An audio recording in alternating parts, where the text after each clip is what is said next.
Good afternoon, everyone.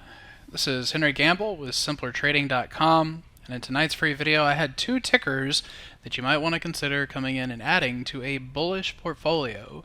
The first of them that I'm looking at is waste management. And the thing that I like to look at with waste management is a concept that I have always used in the markets, and this one is it's one of those things where I encourage traders to look at it as an artist rather than a scientist, because if you're a scientist, you enjoy the precision and things have to be exactly right, exactly to a specific value. By that way of thinking, we're looking at previous declines that have occurred in this market and then comparing them to the decline that we're going through now. So taking those two previous drops and comparing them to the current decline, you can see that gives us a level around 109.76, but the underlying did wick through that, right? It trades below it, and it's not a perfectly symmetrical area. But, is this market breaking down? No, it is correcting in a way that is very similar to how it has corrected before, and after those corrections, we saw very significant rallies. So, this one was a little bit more sideways to finally up.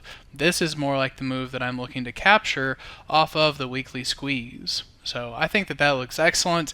I think you can buy it with a stop if you've got to use one back below that swing low, and then look for it to take out the lifetime highs at some point in 2020. The other ticker is buying TLT. Now, looking at this, I don't know if it's quite as clean. It hasn't broken out yet, and there may be some argument to waiting and letting the underlying break out, and then you can buy it for the continuation move.